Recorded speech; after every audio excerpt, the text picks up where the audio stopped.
नमस्कार दोस्तों, स्वागत है आपका आपके YouTube channel Ram driving academy. इस वीडियो में बात करेंगे हम कि कौन कौन से डॉक्यूमेंट आपकी ज़रूरी है। आप इन डॉक्यूमेंट को तैयार कर लो, अभी से तैयार करवा लो। अगर आपकी तैयार नहीं है तो यही आपकी ज़रूरत आपके पड़ने वाले हैं आपके डीवी में। सबसे पहले है आपका 2 लेटेस्ट पासपोर्ट साइज फोटोग्राफ्स। आपकी मतलब जो रिसेंटली आपकी मतलब ज़्यादा पुरानी नहीं होनी चाहिए। लगभग आप मान के चलो कि आपकी 3 मंथ की तक आपकी लेटेस्ट आपकी मानी जाती है 3 महीने की। तो मतलब 3 महीने के अंडर ही आपकी फोटोग्राफ रहने वाली है। इससे ज़्यादा पुरानी आपकी नहीं होनी चाहिए।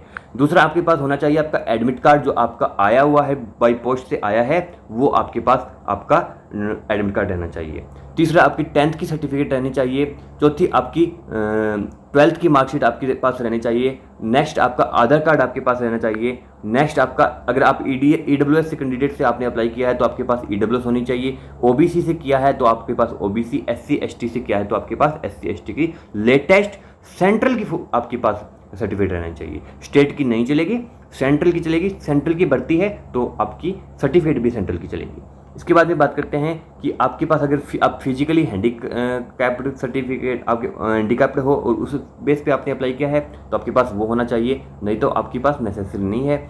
इसके बाद में अगर आप एक्स सर्विसमैन थे, उसके बेस पे अप्लाई किया है तो आपके पास एक्स सर्विसमैन की सर्टिफिकेट होनी चाहिए।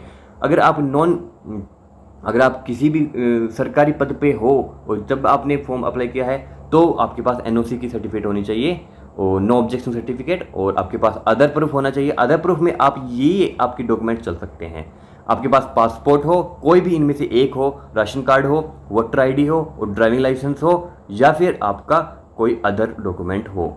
ये आपके एड्रेस प्रूफ में चल सकते हैं, बट एड्रेस प्रूफ में आपका इनमें से होना ही होना चाहिए। अगर आपके पास रेजिडेंस सर्टिफिकेट है, स्टेट रेजिडेंस, तो वो भी आप लेके आ सकते हो, बट ये तो लेके आपको आना ही है।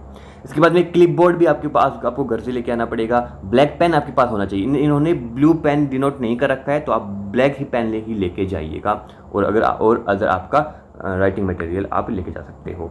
इसके बाद में कास्ट सर्टिफिकेट जो आपके SC ST हो गई, OBC आपकी हो गई, EWS आपकी हो गई, वो आपके पास इसमें कास्ट सर्टिफिकेट रहनी चाहिए।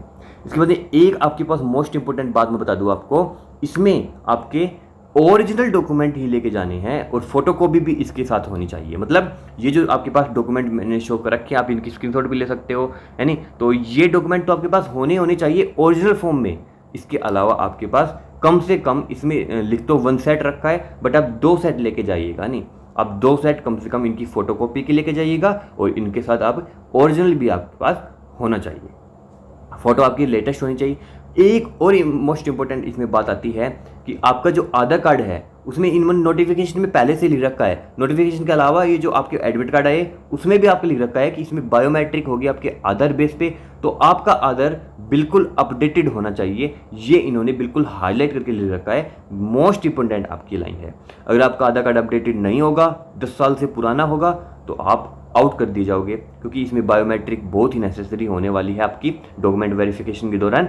तो आपका मस्ट बी आपका अपडेटेड आधार कार्ड ही होना चाहिए। ये बात मैंने बहुत पहले भी आपको बताई थी, जब आपके एप्लीकेशन फॉर्म निकले थे तब भी बताई थी। अगर आपने आप भी नहीं किए हैं तो अब भी आप आपके आधार कार्ड को अपडेट करवा सकते हो। अगर आपका आधार कार्ड अपडेट नहीं है तो 10 साल पुराना आपका वही जो छोटे बच्चे की फ़ोटो लग रही होगी, यानी वो अगर आपका है तो वो आप बदलवा लीजिएगा, अभी वो नहीं चलेगा आपका, है नहीं। तो अपडेटेड आपका आधार कार्ड होना चाहिए। इसके बाद में ये जितनी भी सर्टिफिकेट है ये आपकी ओरिजिनल फॉर्म में होनी चाहिए, प्लस में इनकी कम से कम आप 2 फोटोकॉपी इनकी लेके जा सकते हो। 2 लेटेस्ट पासपोर्ट फोटो मांग रखी है, बट आप 3 से 4 आप फोटोग्राफ इसमें लेके जा सकते हो, क्योंकि कई बार क्या होता है कि एक आध फोटो हमारी पड़ जाती गिर जाती है, तो आपके पास एक्स्ट्रा फोटो होगी तो आपको नौबत नहीं आएगी, आपकी कोई प्रॉब्लम नहीं आने वाली है।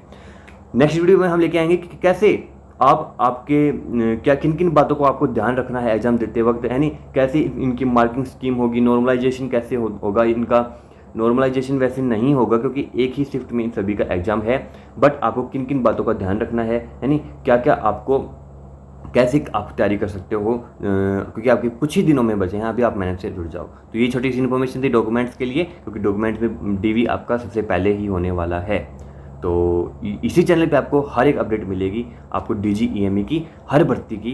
तो वीडियो को लाइक कर लो, चैनल को सब्सक्राइब कर लो और अपने दोस्तों के पास शेयर कर दो। मिलते हैं नेक्स्ट वीडियो में। जय हिंद।